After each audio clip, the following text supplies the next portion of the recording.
John Mowrey is CIO and Senior Portfolio Manager at NFJ Investment Group, had every dime of his clients' money in Eli Lilly for the last 5 years. It's unbelievable, John. It's unbelievable. That you don't think diversification would have been a good? No, you don't. Do you have any Eli Lilly, John?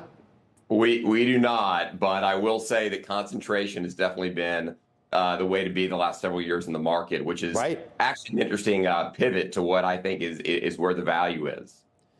So how have you been managed? So you mean you had the Magnificent Seven? That hasn't been a bad trade either until just recently. Well, so going back to October of 22, Joe, we actually got very bullish on equities, and we got overweight cyclicals, we got overweight semis, we got overweight home builders. We thought the defensive areas were way too expensive, and I know you've had many guests on that were predicting a recession last year. We stayed away from predicting the recession call. What we did predict, though, was that the valuations were too discounted in cyclicals, so we got very overweight. So we did have many of the semis, including NVIDIA, that have performed very well. But today, Joe, we see a very different landscape evolving. And one of the areas that I would like to advocate for are small caps, because if you look at the dispersion between the valuation and small caps today, you've got one of the biggest opportunities, I think, going back to the 1990s. And one stat that I'll share is that if you go back to the October lows of just last year, small caps are up 25%, but the S&P is up 22%. So the small cap index is actually beating the S&P 500 off the October lows. And I'll share one more stat real quickly on why we think small caps are interesting. The Magnificent Seven have a total market capitalization of 13 trillion, okay? The entire small cap universe is 3 trillion. So if you have just a 10% correction in those big stocks, that's half of the entire market cap of the Russell 2000. So a spoonful out of the ocean could be a big wave for small caps. Yeah, people have liked them so long that they probably don't like them anymore. And now probably is the time. I don't know anybody. You should have been calling our producers in October of 22, because people that liked the market in October of 22 are far and few between.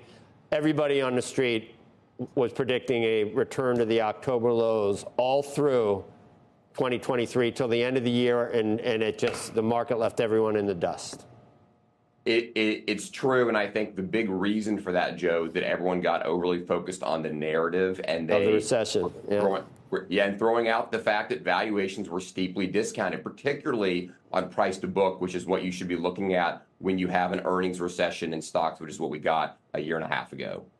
So is any way this year going to be comparable to last year? I know you like small caps, but so it'll be a different type of advance, maybe a broader advance, but it will be a solid year overall for the averages, you think, John?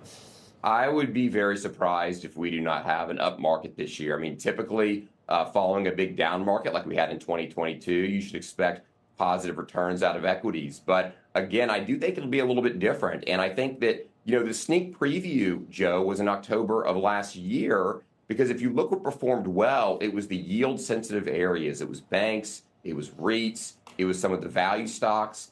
Those are primed to benefit when rates come down. And Powell has signaled that rates are going to come down. The two-year bond yield has been screaming at the Fed, the lower rates. The two-year bond yield sits 100 basis points below the Fed funds rate. And if you look at what's happened in Japan and in the UK, both those economies have now slipped into recession with inflation rates higher. So I think Powell's aware of the risk of keeping rates too high.